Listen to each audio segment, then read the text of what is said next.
All right, everyone, welcome to the July 2024 Marstudio Q&A Marketing Town Hall webinar. We host these each month, and of course, this month is no exception. I'm your host, Jeremy Diouf. I'm the co-founder at Synergy Reach. And before we get started in this webinar, and I go ahead and introduce Sam, who actually will be answering the questions today. I want to go over the rules of engagement and some things for everyone to keep in mind. That way, this webinar is valuable for everyone here. So let me go ahead and share my screen. All right, so here's some things to keep in mind when it comes to the webinars we host. Firstly, if you have a question and you're an attendee, you can raise your hand and we can go ahead and answer. That way, it indicates to us that we can go ahead and answer your question. And if you raise your hand, that means you want to come on as a panelist. So I just want to make that clear. If you have a question, you can type it in the Q&A chat and we can answer that question based in chronological order, based on who comes first and such. If you don't want to ask a question using your name, you can ask a question anonymously. Secondly, please introduce yourself, your name, your position, your company name, and your industry. That way we have a good understanding of kind of the basis of your question. Next, try to limit your questions to about 30 seconds. That just helps us fit as many questions as possible in our session. Feel free to ask a follow-up question as well if you want any additional nuance related to the question you ask.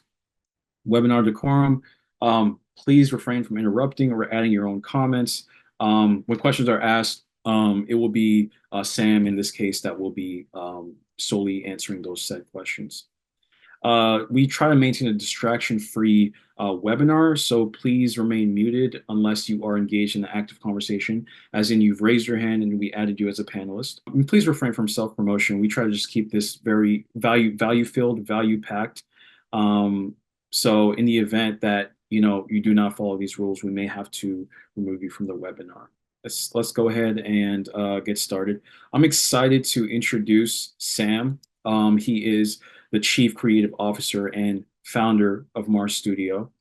And in today's webinar, he's actually substituting for Chevy, because Chevy, had a kind of a personal matter going on. But nevertheless, Sam, welcome to the July webinar. There he is. Technology Yeah. takes some time to connect, huh? Yep. How's it going? Pretty good. How are you? Good to see you. I'm great, good to see you. I'd love to just start with you introducing yourself, kind of talking about your background, and you can go ahead and talk a bit about Marstudio. Absolutely. Hello, everyone.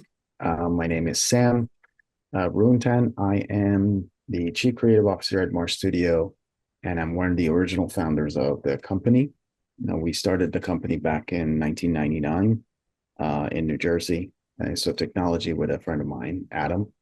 Mars actually is my acronym and his acronyms. But then later in the years, it turned out to be um, synonymous with marketing. So we started referring to it as a marketing studio, short Marstudio. And we are a fractional CMO and strategic marketing firm with execution capabilities, which basically means we engage our clients for strategy discussions and figuring out what their needs and challenges are. And then we formulate what they need and execute them for them, whether it be branding or marketing. And I am delighted to be here to answering some questions from our audience and see if we can be of value today. Sounds good. All right. So remember, guys, if you have a question, please you can raise your hand and we can add you as a panelist. And if you rather enter your question as a chat or anonymously, you can do so by clicking the Q&A chat in the bottom, the one with the question mark, and then entering your question there. So that's kind of the approach. I can go ahead and start. I have a question of my own. Absolutely. Go ahead, Jeremy. Okay, so one major thing that, because a big thing we talk about on these webinars is related to ads. What would you say? Let's take a beginning business owner, small business. and they're looking to get more leads in their business. How would you approach the whole budget conversation? What's a good budget range should they start with? Or what's your ideal approach of establishing a good marketing budget for, a small business owner? That's an excellent question. And the funny thing is that every time a business owner wants to start a business, they have an idea and they go hire a lawyer, they go hire accountant, they go hire employees and everyone, but no one actually thinks about, oh, how much we have to spend on marketing in order to market this great idea that we have. And it's a challenge for a lot because it's not a set number. You can't really just base it on something if you're saying that the company is starting. But if you're an established company usually should spend between 2.5 to 10% of their gross revenue on marketing. So let's say, if you're 100,000, making 100,000 a year in your business, you spend about 2.5% of it because you're on the low end of revenue generation. But if you're a $10 million company, you want to be closer to 5%. And the reason for that is the needs of a $10 million company is different than the needs of a $100,000 company. A $100,000 company is essentially growing. So those 2.5% that you're spending essentially goes towards production. And at this juncture, you're not even thinking about ad. But you said something there about ad buy. It depends what kind of a medium you want to go after and what size company you want. If we're talking about digital advertising, there are budget minimums for Google Ads and Facebook's and LinkedIn's of the world that you want to be above that threshold. Even if you don't have a threshold, the platforms will give you one. For instance, I think the minimum on Facebook and LinkedIn is $10 a day, if I'm not mistaken. But if you set it at $10 and then the system learns after a while, it basically says if you want to see results, you have to be at set number, whether it's 15, 20. Why? Because it depends on your keywords. And the system wants to make you competitive so that you will show up where you need to show up. Then the system will recommend, hey, if you want to show up with these set keywords, you have to be at least this minimum budget. But overall, as I said, 2.5 to 10% is the number that you want to dedicate to marketing. And the reason that's very important is because in the marketing world, you have an ad and outreach budget, which is a pass-through cost that goes to whether the magazine, television, radio, or the digital platforms like Google, Facebook, and LinkedIn, and so on. And you have an execution budget, which you need to have in order to have assets produced by a designer or an ad agency or so forth and so on, and also the strategy that goes with it.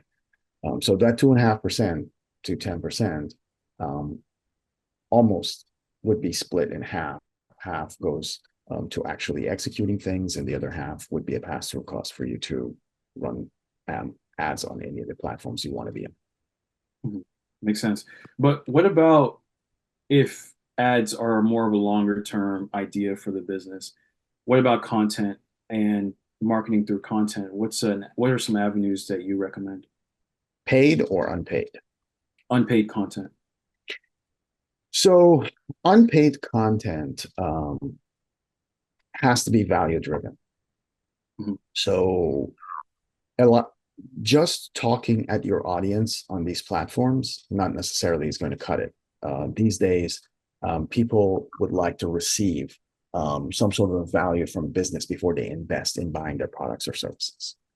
And if you're basically talking at them all the time, no one's going to feel appreciated and empathized with, so that they would invest in you.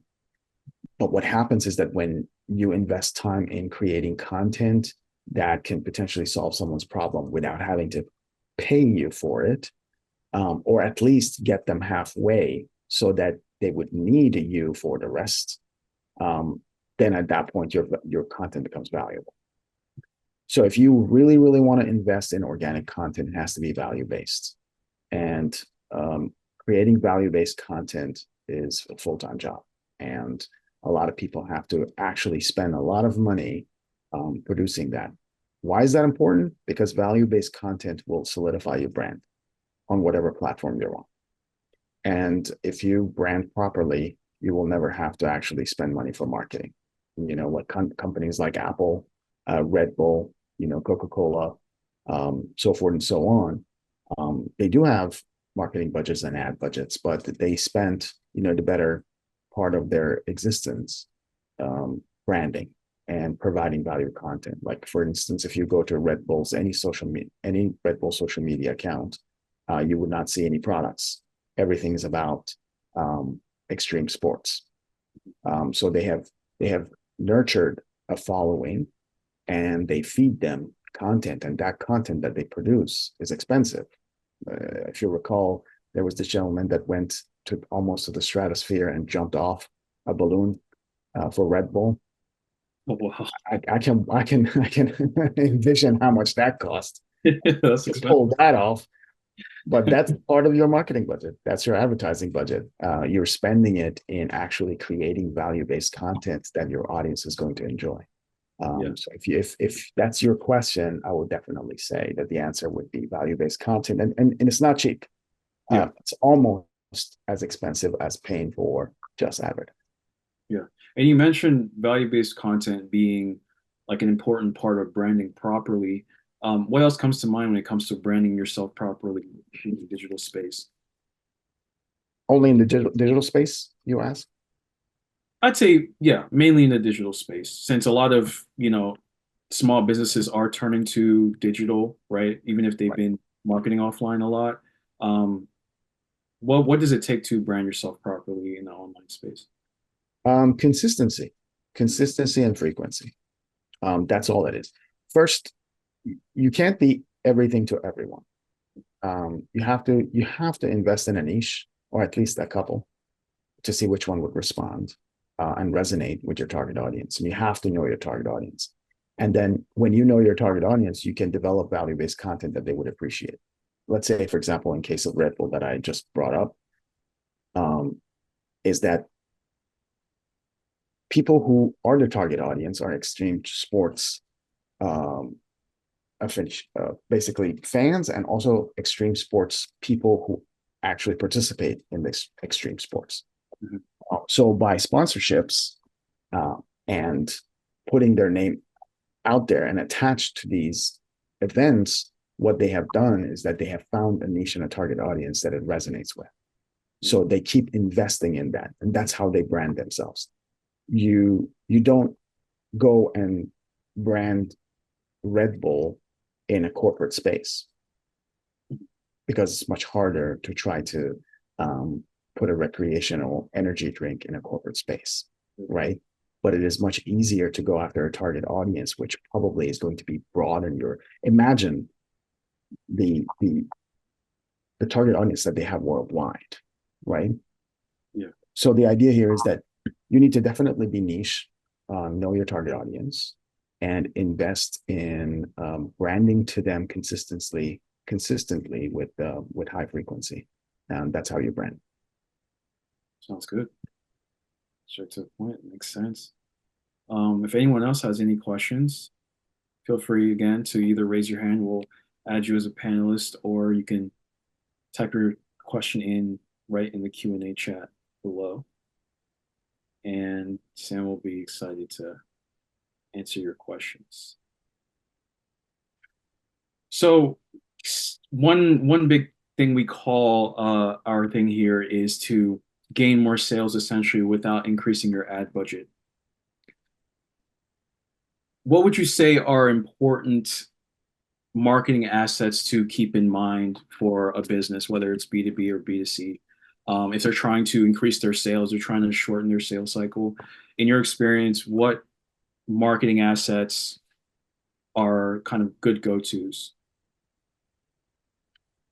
At this stage, digital is the best mechanism that you can reach people, because it's cheap.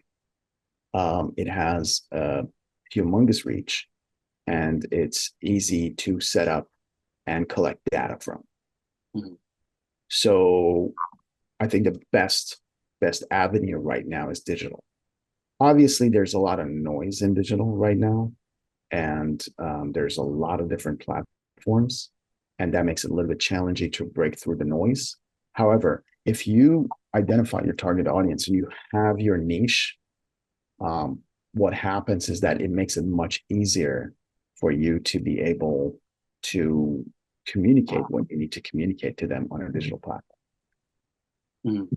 So to answer your question, I would probably say digital right now. For the time being, digital is the medium to go to. And I would specifically say if you want to invest in anything, invest in video. Okay. Because video right now is the second largest search platform on the internet. Um, Pretty much YouTube dominates that space, but in the advent of Instagram Reels and and Facebook Reels and TikTok and YouTube Shorts, short form video right now is king. And if you invest in short form video, you would definitely reach your target audience much faster. Makes sense. Yeah, with short form video, there's all sorts of strategies for hooking people, making sure they watch the entire thing, and how algorithms push out those shorter video, newer audiences, and it really goes a long way. Awesome. So All right. All right. We have a question. mhm. Anonymous asks, if my ads aren't working, does it mean I need to spend more on my budget? Very good question. Yes and no. I'm going to say why yes and why no. Yes, if the keywords you're trying to compete for are more expensive that your bid strategy would allow you to bid on. I will give you an example. The keywords for certain terms, let's say, for example, in pharmaceutical companies or legal terms, are very expensive. They're like upwards of $10, $15 per click. So if you're spending, let's say, $500 on ads, let's say either with social media platforms or Google has to see if you or your company or your page or the ad that you're running is 100% in line and aligned with what the user is looking for before they go ahead and spend your $15 to bid on that term. So the algorithm is going to be very kind of skittish about spending your money because when you set your budget for $500 to, let's say, run for a month, the algorithm is going to make sure that it will spend it wisely to get you the clicks that are very relevant. So at that point, yes, you are underbidding, you're not competitive, your budget does not allow you to have a lot of impression share. So what you have to do, you have to increase your budget in order to see results. Now, if your budget is high, let's say, for example, you're on a like a two, three, four, $5,000 budget a month, or even higher, maybe $10,000, $20,000 budget a month, then at that point, it's not your budget. It's the keywords you're using, the ad language you're using, or the destination that you're using. Google's algorithm, pretty much all of social media accounts and algorithms, if you are sending someone to a landing page or a website, they give your website a quality score because they want to know the ads that you're running matches the content that is on the website. And if the bot doesn't see that correlation, they're not going to spend your money. So sometimes people, set budgets about 10,000, and they exhaust like 4,000 of it.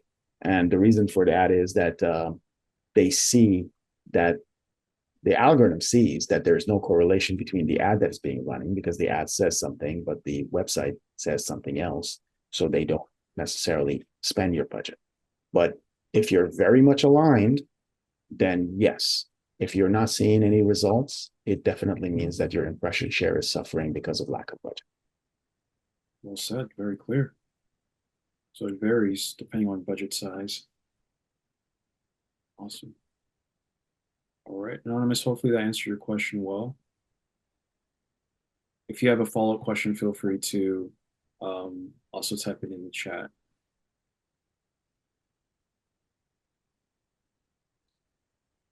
Next question here. If my ads, hold on, yeah, we already answered that. Okay, that's the answer part. All right, now this is one by Kanasha Hunt. Hi, what would be the best way to market as a startup business with a little budget? Any tricks or tools to use? Any places any places get the most traction on where we should run our ads?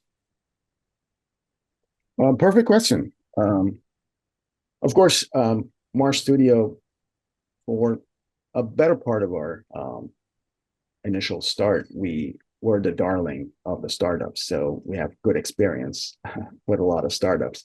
We have graduated from that, but I still enjoyed working with a lot of startups because there was a vitality there that the big established companies usually lose when they get bigger and they deal with different challenges. But Kanasha, this is an excellent question. I would probably say that you would definitely want to start your marketing journey or branding journey um, on social media to find out whether there is a market and interest for what you have. Google, it's a good platform to potentially spend money on, but because the threshold for Google it is so high, like your minimum budget to see any results or see at least maybe 15 to 20% impression share is about $1,500, $1,000 to $1,500 minimum per month. You might not see the return that you want, considering that I don't know what business you're in. You might not see the return that you want depending on what type of a business you are. Let's say, for example, if you're in real estate, right, you're going to have a hard time breaking through because real estate terms are so expensive. However, I have seen people in real estate be super successful on social media, on Instagram. Why? Because they can leverage, as I said, video and visual mediums in order to put themselves out there and then gauge and react to what people can do over there and how they respond, and then pivot and adjust their budgets in order to reach more people. So if I were to recommend a place to start, I would probably say you could definitely test your theories of how people will respond to your business, usually on social media, because it's very inexpensive to start and also the reach could be high. However, having said that, I have to say, I would probably recommend you start building a brand before you start your marketing journey with ads. Because if you're not a known brand or you don't have a niche product, it's going to become really, really hard to try to convince people to buy from you if your brand hasn't been established. You want to consistently be in front of people, yeah, usually with a brand awareness campaign on social media, organically and paid, in order for them to see you. And the more they see you, the more you appear on their screens, the better it is for you because people are going to be exposed to your brand, and little by little, the impressions will go up. This is something you need to know, that in a marketing game, an advertising game, you would need between 8 to 12 touches before anyone takes any action to buy from you. And so you just want to increase the frequency of you and your products or your services appearing in front of the target audience you want to go out. I hope that answers your question. Yeah. And Kanasha, if you have additional question, feel free to. Absolutely. So we have another question here from Anonymous. What metrics should we be tracking to measure the success of our marketing campaigns? And how can we use this data to refine our strategies? So if we're talking about digital metrics, if you have a website, you definitely need to have tracking, Google tracking on the website to be able to track traffic data that comes to your website. And there are other mechanisms, other dashboards that would allow you to track data. If you're running ads, obviously you're going to track data via Google's ad platform. And if you're running ads, let's say on social media, you can track data over there. However, what metrics you should be tracking is if you set up conversions on your website and the conversions are set up, let's say you have a landing page, sales landing page, and you have a form on there, and your conversions aren't set up so that when someone actually hits that submit button, that counts as a conversion, then conversion metrics becomes really, really important. Let's say if you have 1,000 visits to your website, right? And people end up on your contact page and 5 of them, decide to contact you, then you have a tangible conversion metric. Then you know that, okay, it takes us to push 1,000 people to our website in order for us to get 5 conversions, 5 leads for us to be able to talk to. So that becomes your basis. So if you want to run ads, you want to run ads to increase that volume in order for you to be able to track how many people will that help convert. However, you need to understand that it's very, very important investing in branding, because you can potentially open that faucet and increase the flow of people coming to your website. But the problem that you're going to face is that if your brand is not refined enough, if your message is not clear enough, you can spend a lot of money bringing a lot of people, but your conversions are not going to go up, just because when they get there, either they get confused or they bounce because they don't see the value in what you're providing, or the way you're putting out there doesn't necessarily align with what you're providing on your website or any of the landing pages or assets that you have lying. So make sure that you invest the time in branding yourself properly and clarifying your message so that you can benefit from the conversion tracking metric that you have set up. But definitely, we need to invest the time to set up those mechanisms so that you can start tracking that. That's good. Another question here. How do you track how effective your marketing department is? And what should I look for in marketing talent when I hire? That's an excellent question. So there's 2 ways to answer that. The first one is that there are a lot of companies for a certain size that they have internal marketing talent. And there are a lot of companies that don't invest in internal marketing talent and rather go and hire an external marketing department or a marketing agency. There are pros and cons to each. When you have internal marketing assets, you benefit from expediency, but you are limited by the capability of who you have hired. Okay, so you can have a chief marketing officer, a director of marketing, you can have a copywriter, you can have a designer on staff or a creative officer, but you are limited by their abilities.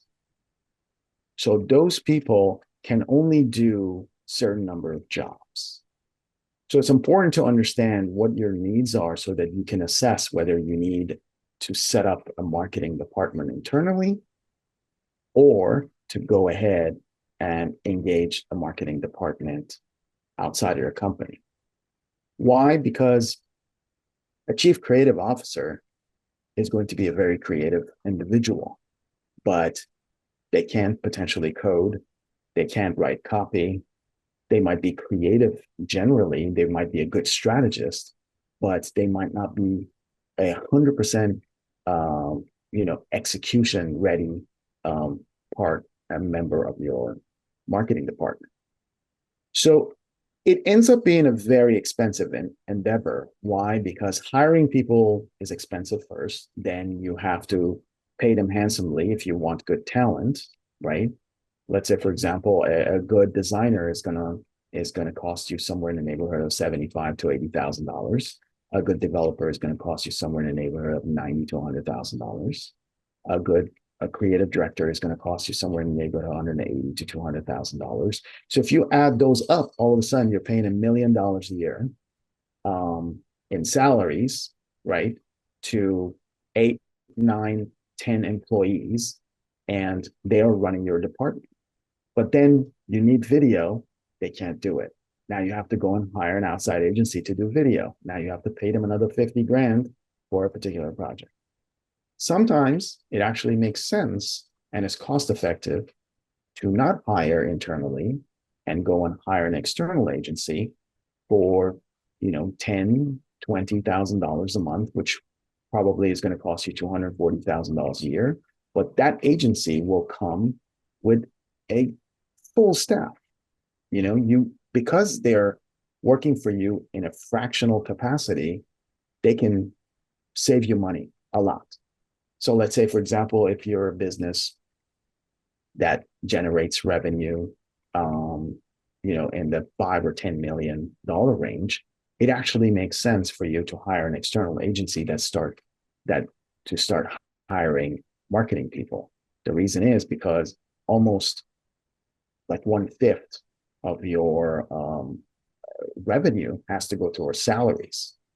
And there's no guarantee that they can produce the results that you want. You might actually end up paying more money to do more things.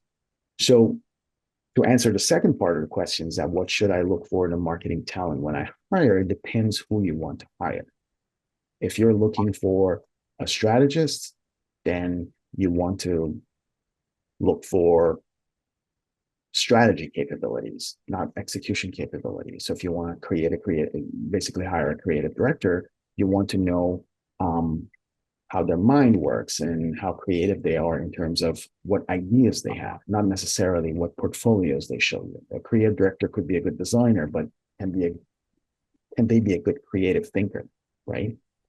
But when you're hiring, let's say, a developer, you want to put them through a test to see what they can actually develop for your marketing department. Let's say you have an email campaign. Can they develop the email campaign? Can you put it together? Can they troubleshoot? So there's different things to consider when hiring people. But I definitely recommend if it's a smaller company to go ahead and invest in forming a good, solid relationship with an external agency. Makes sense. All right. Before we get into further questions, I'd love to revisit kind of our rules of engagement for our webinars, especially for those just joining in. So I'll go ahead and share my screen. So just as a reminder, when it comes to asking questions, you can type it in the Q&A chat, or just raise your hand. You can join as a panelist, and if you want, you can turn your video on, and you can ask your question verbally in that way. Feel free to introduce yourself, right? Let Sam know your name, position, company name, industry. Try to limit your question to about 30 seconds or so, and feel free to ask follow-up questions if you need additional context. Also, please refrain from interrupting. Nobody has done that. You guys are awesome. Because we're solely trying to keep this very valuable. And that also goes for distractions. If you have kind of noise in the background and you can't mute yourself, we can help you with that. Me or my co-host, Kevin, can help you with that. And then, of course, please refrain from self-promoting. All right. Now, let's continue on with the questions. All right, this question says, how do we measure brand equity, and what strategies can we implement to enhance and protect it? Excellent question. Yeah. I actually wrote an ebook on the topic. Um, if anyone's actually interested in the ebook, they can certainly email us, and we can find a way to get them to you. But we're going to be rolling that out with my next webinar, which is coming up uh, later this year. But how do you measure brand equity? Is there are 10 measurable ways that I outline in the ebook that you can see how your brand is being perceived in the outside world. There are formulas that you can follow, but the best way to measure brand equity is to ask your existing clients and also to potentially survey the outside world for it. One of the measures of a brand equity is reviews online, right? So you have multiple different ways a brand equity can be measured. It's on the employee side, websites like Glassdoor and so forth and so on. Then it's on the consumer side, which are websites like Google, Yelp, and so forth and so on. So the rating system essentially will give you an idea of how people are perceiving your brand from the outside. If you're a restaurant, you live and die by that type of brand equity, right? If you're a plumber, you live and die by that type of brand equity. If you're a service provider, you live and die by that type of brand equity. However, there are some other brands that it's not as easy to measure their brand equity. Let's say if you're a consulting company like Accenture or McKinsey, you're not a cut and dry business to consumer or business to business company. You're in an in between space. The way you can measure your brand equity is by focus grouping. So you go out, you pay for focus grouping, and you bring people in and you ask them questions related to your brand and how it's being perceived in the marketplace. And then that way you can collect that data and then start making changes to align your brand more with what people are expecting from the outside world. Sometimes these type of focus groups, I've been part of a few focus grouping initiatives, and they can potentially be expensive. I mean, we ran focus grouping in multiple different cities at a time, and we had to travel, let's say, go from state to state and city to city.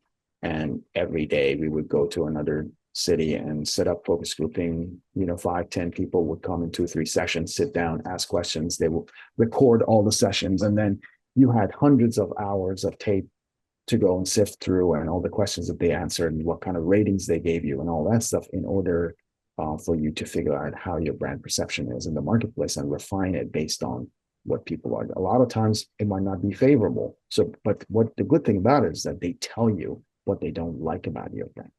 Right. Yep. And then you get that. And what do? You try to invest the time to refine your brand in order to align it better with the target audience that you have. And how do you protect it? Is consistency. See, these days, I have noticed, like, for example, a lot of times, like a company asks you for your logo to put in their newsletter or something, and then you give them the logo, and they don't tell you how they want to use your logo, and then they put it in a place that shouldn't go, or they stretch it, or they do something to it. What that would do is put your brand out for some audience that you don't have access to in a manner you really don't want them to be exposed to your brand. So policing your brand and making sure that your brand presence in the marketplace is consistent is the number one way that you can protect your brand. I mean, you have to protect it like a hawk, because other people don't really care about your brand. It's not their brand. They're potentially either leveraging your brand to gain, notoriety. A lot of the companies that sponsor things. Now imagine Red Bull sponsors so many things, right? A lot of big companies sponsor a lot of things. They do have departments dedicated to be on the ground making sure that whatever they put their logo is the right way. Yep. You know, if you want to have, like, when you watch a movie and then somebody's holding a Starbucks cup, or somebody's, holding a Dunkin' Donuts cup or something like that, the way they hold it, where they position it, all that stuff has been clearly orchestrated and choreographed. And that's how you protect the brand. You have to forcibly make sure that they utilize it the right way. Sounds good. Hopefully that answered your question well. And then this question says, so how can we ensure consistency in our brand messaging across different marketing channels and touch points? That's another excellent question. That's something that a lot of our clients struggle with, because a lot of the businesses have this Jekyll and Hyde personality, right? So the doctor, I think it was Dr. Jekyll or Mr. Hyde. I think it's Dr. Jekyll and Mr. Hyde. So the idea here is that your Dr. Jekyll could be your sales team, and Mr. Hyde is your marketing team. Marketing teams tries to position the brand in a way that is protected and is basically positioned in the marketplace in a certain way. But the sales team motivations is different. So they don't really care about that brand that much. They care about their numbers at the end of the day. So they will use that brand to their advantage however they see fit. If there is no umbrella to make sure that marketing and sales and everybody else that is using that brand are unified and consistent in putting that out there, you're going to get a fragmented marketing apparatus. And that is the number one thing that hurts a brand. You cannot find anything that comes out of Apple, Nike, Adidas, or any of these other brands that is not carefully orchestrated, curated, and choreographed to perfection before they put it out there, either with sales, marketing, you name it, social media. Anything they do is carefully orchestrated and crafted, and they want to make sure that that brand consistency is preserved. And how do you do it across different marketing channels is a challenge, because these days you have to be on digital, you have to be on print, you have to be on TV, you have to be, on environmental, and it's tough because it's a really, really tough job, and a lot of companies actually hire a brand czar. I think if I'm not mistaken, the title is Chief Brand Officer. And their entire job is to police how their brand is presented to the outside world. And sometimes you actually have regional chief brand officers in different areas of the world, because the way you present your brand in the United States might be completely different than how you present it in, let's say, Egypt or in Japan. Yeah. I hope that answered your question. Very well said. So I would assume that business owners should be really diligent when it comes to, because if you're policing your brand, you're making sure that marketing and sales is aligned. And if it's not aligned, through time, you're going to get negative word of mouth spreading, which can affect brand equity, which can ironically affect sales in the future. So there's that correlation for business owners of all kinds to remember that the alignment is everything, the consistency. Absolutely. Consistency and alignment is everything. And how the brand is, that it is the number one thing when it comes to brand perception outside of your company, right? Because one thing that I wanted to say that a lot of people don't realize, a lot of people, they think that they have one brand and they have one logo. But according to Marty Neumeier from the Brand Gap book, you actually have thousands of brands, because everyone's perception of your brand is different than the next, right? Two people could be looking at one brand, one hates it and one loves it. The brand is the same, but the perception is different. So if you are consistent with your messaging, at least you know that what you are putting out there, it is consistent with what your values are internally. So there's no disconnect between when they engage with you and they get the internal perception of the brand or what's out there. That, for example, going back to, Apple and or Nike, when they market their brand out there, right? They stand for something. Nike stands for, you know, helping you achieve your goals. Apple's is about simplicity and quality. And at every point, they make sure that that brand perception is aligned with what the consumer has come to expect from their marketing collateral and from the advertisement that they put out there. So they have made sure that whatever the internal mechanisms are that put the message out there and how the perception is on the outside aligns all the time. That's why when you're going to buy a Porsche, all you think about is performance. When you go to buy a Volvo, all you think about is safety, which Volvo is not the safest car, actually. Mercedes is, but they have coined that safety term, right? Yep. And the Japanese tried to do that. Subaru is basically trying to encroach on Volvo's terms of safety, but for a more affordable line of cars. So it's actually very important, as you mentioned, how you protect that perception. Yeah.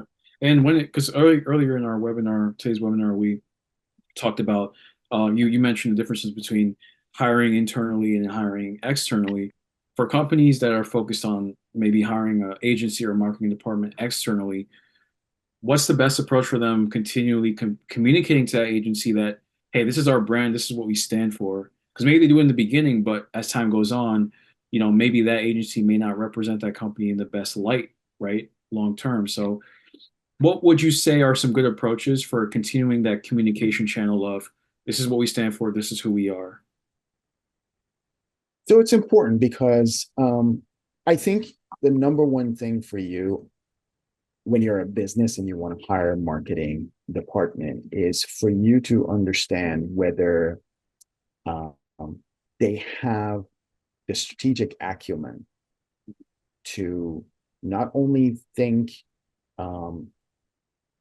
how to position your company and have the ability to execute it, whether themselves or know or have partnerships that allow them to execute it. But that strategic part is very important. You can find a lot of agencies that can execute perfectly, right? But the message might not resonate properly.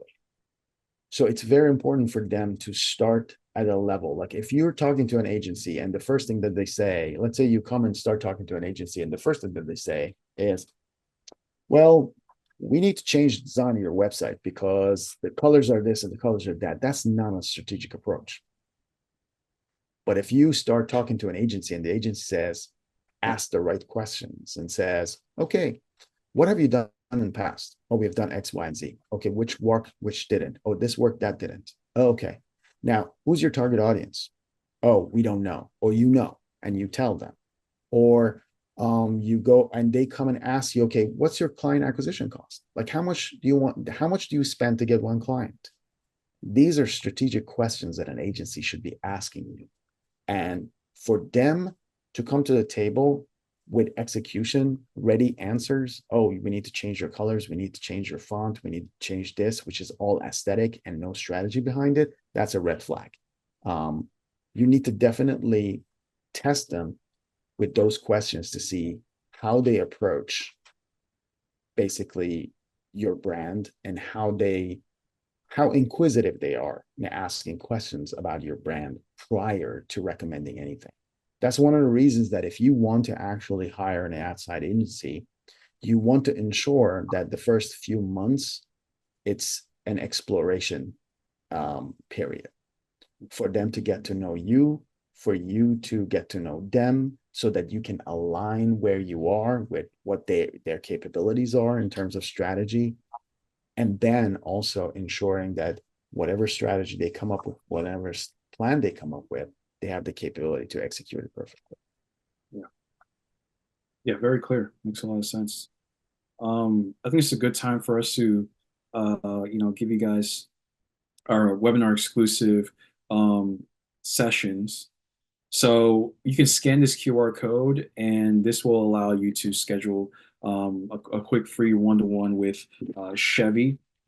So this is a business growth strategy session. It's your chance to ask questions, give Chevy really good understanding of your business and how it works. And from there, it allows him to outline a plan for you. So that's the QR code right there. Feel free to go ahead and scan that. But we're excited to continue on with more questions. Again, if you have questions, feel free to either raise your hand and you can join as a panelist, or you can ask them anonymously. And it looks like we have another question here. At the moment, I'm building up my email list to sell more fitness programs. I'm a fitness coach. How often should I send email newsletters? And my second question would be, do you have go-to template emails you consistently send, Gwen? Thank you for the question, Gwen. It's an excellent question. I would say that to answer your first first question is that you do not want to send more than 2 emails a month to your target audience, whatever list you have, small or large. There's 2 reasons for that. One is that you don't want to appear in their inbox a lot, because that would definitely increase the chances of them unsubscribing from your list if they're not necessarily at that mindset to accept things from you. But twice a month, usually every 15 days, is acceptable to whoever, and they will continue receiving stuff from you till they are in that mindset, and also increases your brand awareness, because technically you're going to have 24 touches in a year, right? Which is above the 8 to 12 that you need for you to have conversion, right?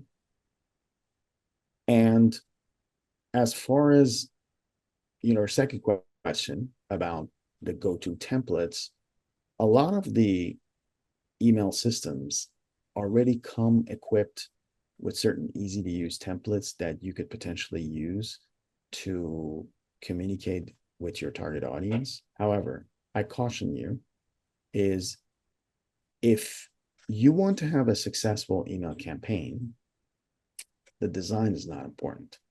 Your list is important. Russell Brunson, which is the founder of ClickFunnels, famously he wrote a book about, it's called Traffic Secrets. And I encourage you to go and, read that. It's an exceptional book about how to generate traffic through these mediums, email being one of them, list building being one of them. But one thing that he mentions that is super, super important is that it is important for you to own your list as opposed to buy your list. What does that mean? It means that if you create pathways for people to express interest to get information from you, you own that audience, because they have already given you verbal, or they have given you permission for you to communicate with them. So they are receptive to what you're going to send them. So you can send them a crappy email, they still are not going to unsubscribe and go away, because they have expressed interest that they want to hear from you, right?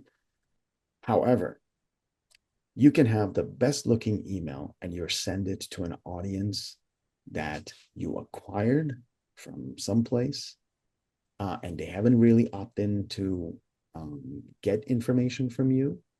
And that is a recipe for disaster, because it could easily blacklist your URL. It could easily increase your bounce rates, and you can easily be walked out of that email platform in no time.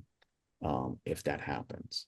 So my recommendation is templates are your secondary concern. You can pretty much use any template that you want and any content that you want to put in there, but make sure that you create pathways to invite people to your business so that they can give you concession that they want to receive information from you. And at that point, you can think about, okay, how can I improve my content and brand appearance and so forth, the messaging and so forth and so on.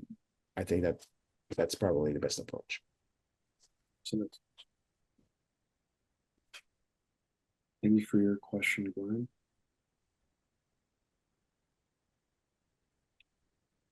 All right. How do we figure out our target audience and ensure we're resonating with them? Oh, this is an excellent question, because I just finished a target audience or a persona document recently. It depends. It depends what type of a target audience you want to go after. If we're talking about a B2B business, there's a different way of going about building your target audience or identifying them. And if you're going after a B2C, business to consumer, it's a different mechanism. I'll explain. The best platform for me, at least, and for my purposes for B2B is LinkedIn. You can easily type in any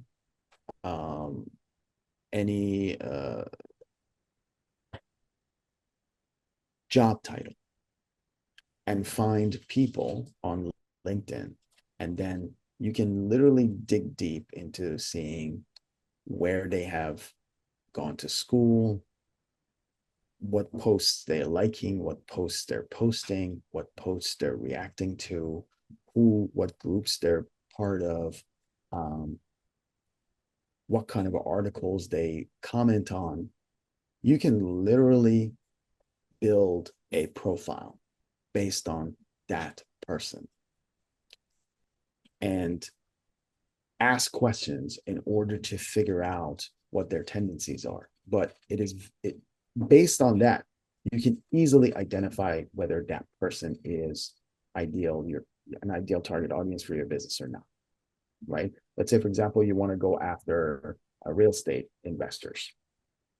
You can easily go to LinkedIn and type in real estate investor and get a bunch of names and then go through their profile, invest a couple of hours and mine information, and then consolidate that information into a persona. And now you have a all-around persona for a business investor. However, personas and avatar documents, when they're created, they have to be refined, because when you get interactions with these people, you ask questions based on the persona of the documents that you have, then you're going to get feedback. You're going to get those questions answered. You can go in, and anything you find in those documents that is not accurate, you can change them based on the interactions you have with these people. And then you refine that document until it becomes crystal clear who your target audience is, who you want to go after, right? And you can do the same thing for a business to consumer, but use other social platforms, like Facebook or, other social platforms that allow you to collect that kind of information that is available publicly to other people and build personas that. A lot of times when you're a business, you already have an idea who you want to sell to, right? But in order for you to figure out how you can communicate to that particular person, you need to understand them. You need to understand what makes them tick, and then go ahead and craft your messaging around that. A lot of the persona documents that I build comes from the angle of a challenge. You need to understand what is the number one challenge that they're facing, and then you build the entire persona around that challenge and how your business or your solution can address that challenge. Then you find out who these people are, where they hang out, okay? And then you formulate this persona so that your sales team knows, like if they pick up a phone to talk to someone, like a real estate investor, they can literally use that persona sheet as a cheat sheet to say, okay, this person kind of drives this type of a car, so this is important to them. let me have that conversation, right? So it is it is it's based on questions. So you formulate certain questions, then you go and find the answers to those questions by mining information from these social channels. I mean, if you have, LinkedIn Premium, you have even more access to that type of data that can help build. Before, it was just a guesswork. Before, people used to actually write surveys on SurveyMonkey and other surveying platforms like Tuluna and so forth and so on, and then pay money for people to answer their questions so that they can build personas. But these days, you have access to LinkedIn. Everybody is sharing, oversharing more information. So it's at your fingertips. And this day, it should not be easy to figure out how people think, what their tendencies are, what they respond to, for you to be able to craft messaging that will resonate with Now, this next question. Hello, my name is Andy. I operate a plumbing service in Austin, Texas. Our ads are getting clicks, but the landing page conversions aren't where they need to be to make more appointments slash sales. How do we make our landing pages convert more? them. Great question. My brother-in-law actually lives in Texas. So great to hear from fellow Texans. So the question was that ads are getting clicks, but the landing page is not converted. This goes back to what I actually answered at the beginning of the session, is that there's probably a disconnect between what you're saying on the landing page and what the ad is saying. Just to give you an example, is that you're basically in the ad, you're saying, this is a blatant example, in your ad saying, come and get 15% off. And then you go to the landing page and that 15% is nowhere to be found. So there's a disconnect between what the ad says and what the landing page says. That's the number one thing that could potentially cause that. The next thing that could cause that is that your call to actions are not clear enough. So let's say the ad brings me to the page, but I really don't know what the next step is because it hasn't been clearly articulated what you need to do. When you create sales pages, the number one thing you want to do is that you want to articulate the challenge that someone is facing and you empathize with it. Then you position yourself as the guide or as the person that can potentially solve that problem for them. And then what you do is that you call them to action and say, hey, in order for me to be able to solve this challenge you have, you need to take action today and do X, Y, and Z. Make it very simple and methodical, 1, 2, 3, for them to follow that and fill that form. If the way your content is set up would raise any type of a question in their mind, doubt would set in, and then they will not click that button to convert. Because as soon as they start reading on, then some other questions will come up. The biggest mistake that a lot of people make is that on these landing pages, they invest a lot of times talking about themselves. Oh, we can do X, we can do Y. You're saying you're in plumbing.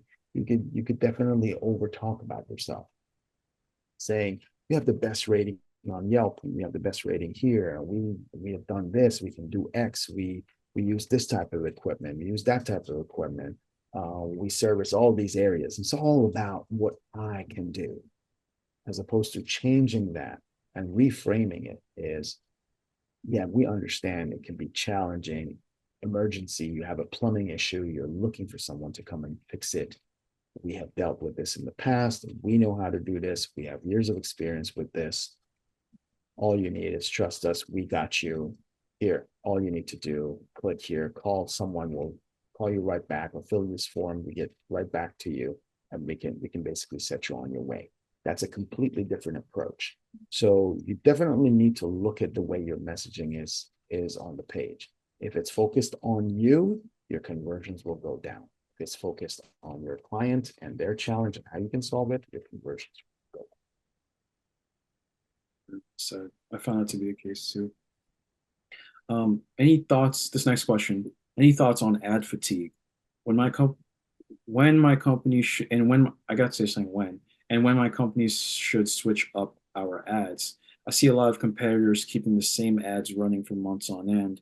I'm in the legal space. In the legal space, that's a great question. Um, any thoughts on ad fatigue? Well, it depends. If you are running an ad, let's say for a few months, and the ad is ineffective, then you don't want to run it for more than that. You want to switch it up. But these days, ad platforms allow you to essentially do A/B testing automatically. So you don't have to change your ads. Let's say if you're running an ad on Facebook, you can upload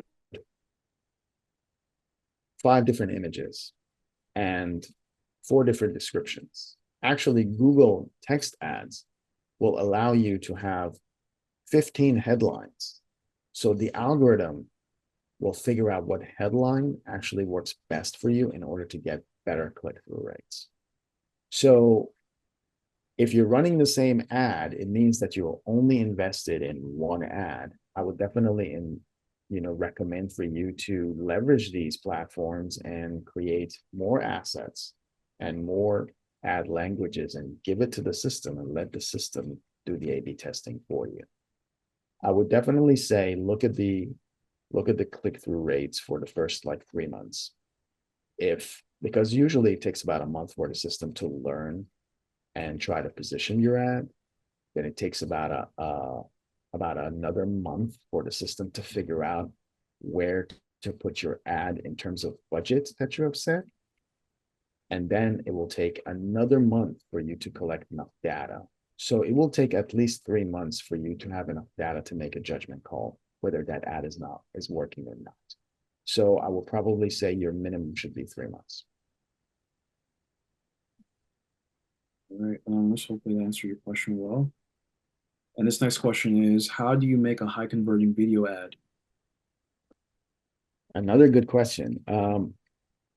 That is a loaded question, actually, because what does a high converting video ad mean and what platform are we talking about? Are we talking about like a platform like YouTube, or are we talking about video ad on TV? Are we talking about video ads that get displayed on OTT, which is essentially other types of delivery mechanisms like streaming service and so forth and so on? So it's very important to understand, what platform we're talking about. High converting a video. It Sorry, looks like it's, high converting video ad yeah, on social media. So it looks like on social media. yeah. Okay. So if we're looking for high converting video on social media, the videos that usually convert the best on social media are product videos. So if you're a service-based business and you're doing, let's say, I don't know, consulting, or you're doing a service-based business that is, selling SaaS products, something high ticket, you won't be able to have a high converting video on social media, because social media is all about consumer products and service products. So let's say you sell solar panels. It's a business to consumer thing, right? But it's a high ticket item. Like a solar panel could cost anywhere in the neighborhood of $10,000 to $15,000 to put on your roof, right?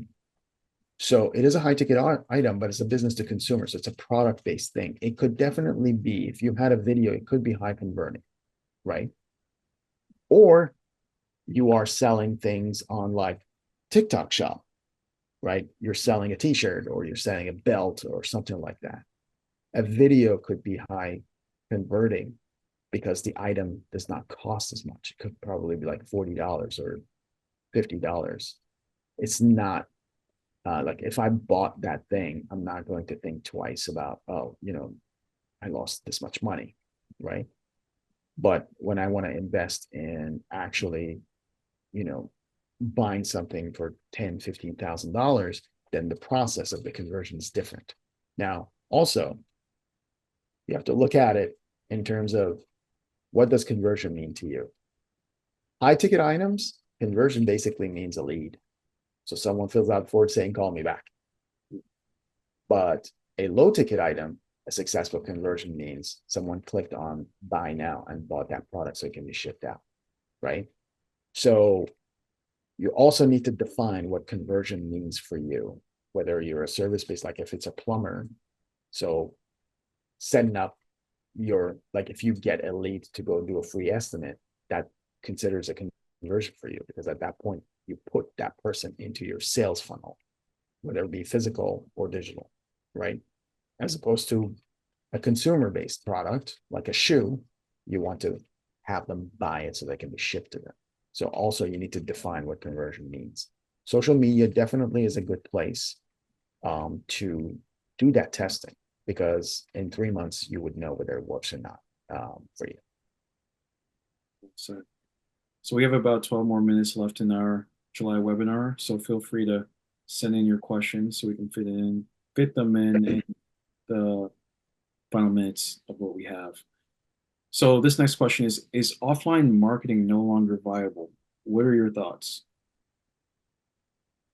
No, it is. Actually, to be honest with you, it has been more relevant now than any time in history. And I'm going to explain why. Because there's so much noise right now in social media Yep.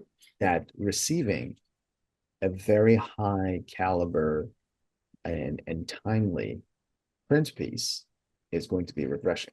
I'm not talking about what credit card companies do, which basically they keep sending you crap mailers. No, I'm talking about you receive a very high-end brochure in the mail, or you receive a product sample in the mail, or you receive a very high-end piece in the mail, right? That would definitely set you apart. I'm not saying it's still one touch, and sometimes it costs a lot to do, but that will definitely set your business apart from the rest, right? If you're in a business, if you're business to consumer space, right, and you're selling a particular product, let's say, I don't know, you're selling a particular t-shirt, right?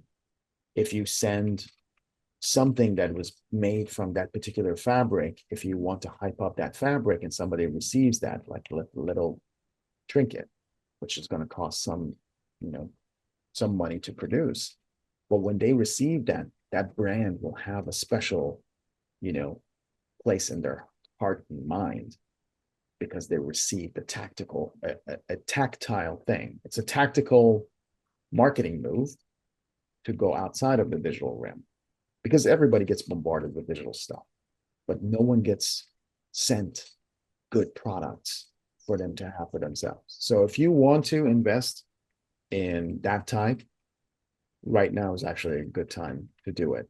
It costs almost a lot to do, but the return on investment on that is pretty high. Yeah. And really quick, just a question off the top of my head.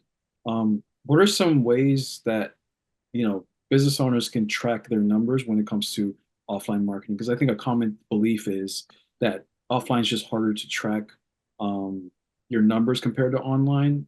What are your thoughts on ways to kind of track your numbers? It's actually not that hard if you have a solid strategy behind how you want people to interact with your brand. So let's say you create a high-end piece to send to someone. That high-end piece could be conditional. So I send a little piece to someone with a QR code saying, "Hey, here's this high-end piece that I sent you, right? That you can use in your house and do whatever, some trinket, I don't know, some device like a something you can use to open, a bottle opener, Oh, something, but it's a very high-end bottle opener. But with that, it comes in some sort of a packaging that has a QR code, says, hey, scan this QR code for you to have a chance to enter in our raffle to win this truck. right. The truck costs you $50,000. That's your tax write-off, right? Yeah. But what happens is that, let's say you send 50,000 of these things out. And then all of a sudden, 20,000 people signed up for the truck. Now, okay, out of the 50, I got 20,000 bites. Not only those people gave you their name, their email address, everything willingly and opted into your system, right? So technically, you spent, I don't know, 10 grand, 12 grand sending all this stuff out. And then all of a sudden, you got 20,000 opt ins, as opposed to spending $12,000 on Google and getting 2,000 people opting in for something, right? So it's comparable, but the brand loyalty there on a tactile thing is much higher return because people will remember it as opposed to fleeting digital things.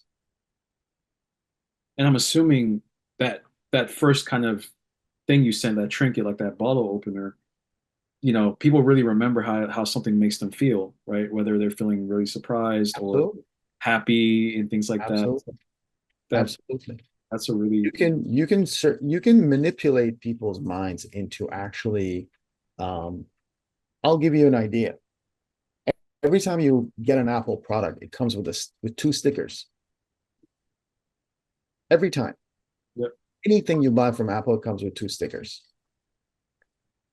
You know how much it costs to print those two stickers?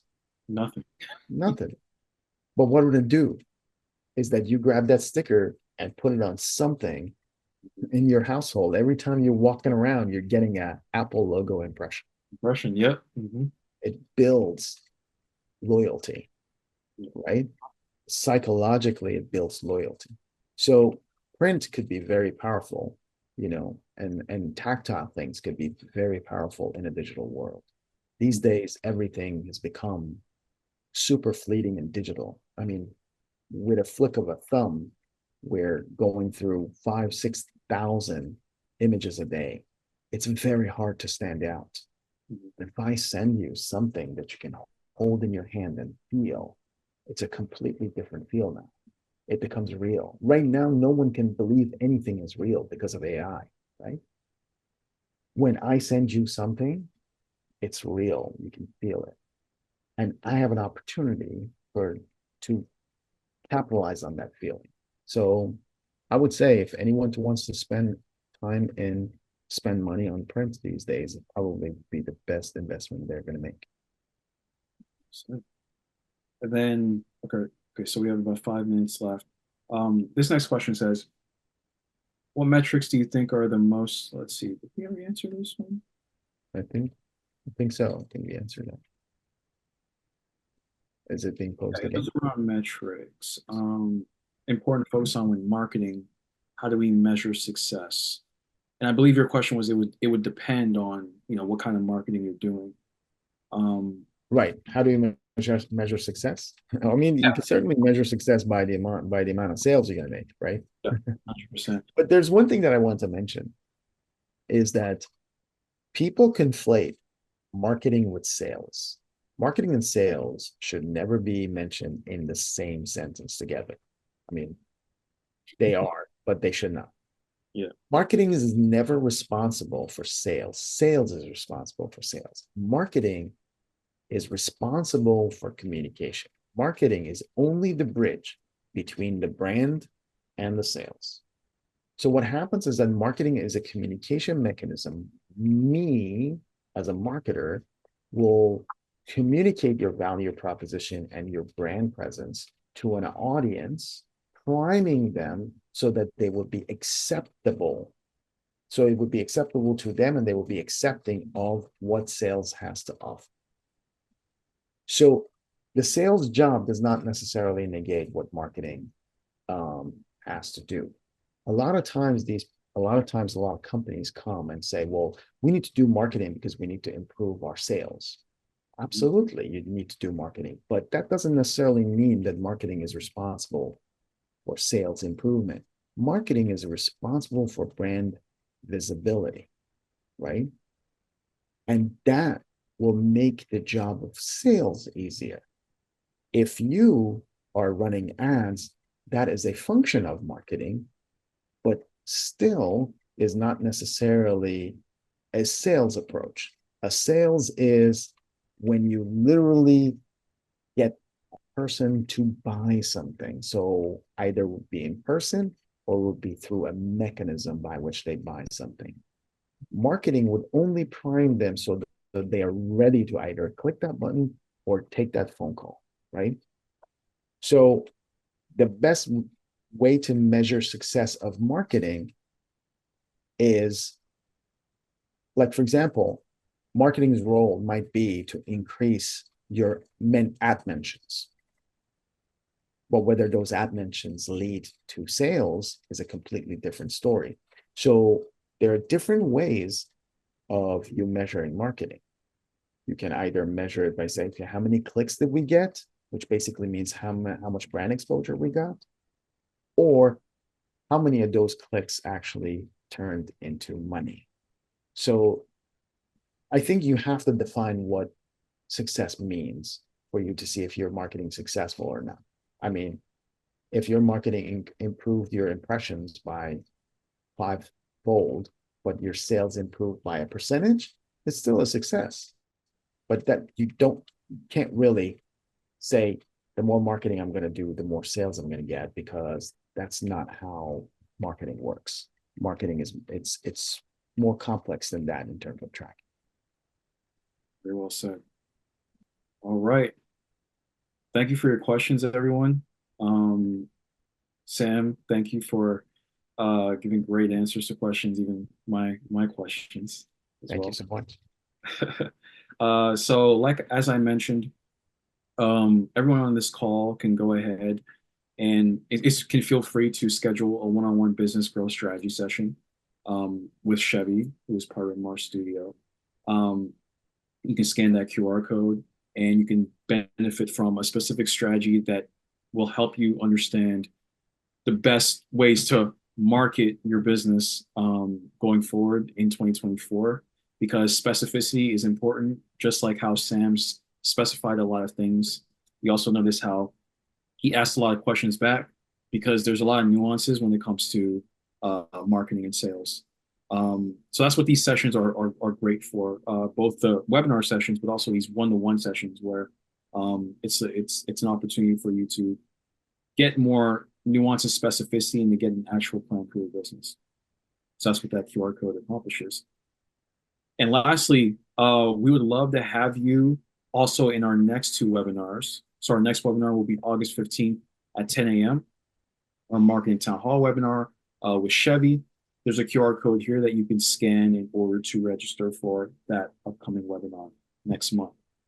And then Sam has his how to make your brand message resonate, a 7-step framework with Sam Rooeintan. This one's on September 12th at 10 a.m. And that is the QR code that you can scan in order to join that webinar. And his style of webinar is more presentation based, but he also has a section to answer your burning questions similar to the one here, whereas Chevy is more of a Q&A based one throughout the entire webinar. Both very valuable and both have slightly different approaches, and people kind of join both webinars for slightly different reasons, but there is some overlap between the two. So we'd love to have you in both webinars. Thank you again, everyone that asked questions today, even that just attended and just listened and gained value from the webinar. Sam, again, thank you so much. Kevin, appreciate you being a great co-host. And I'm your host, Jeremy Diouf. Hopefully we see you in the next month's webinar. Take care and have a great night, everybody. Bye. Thank you, everyone. Have a great night.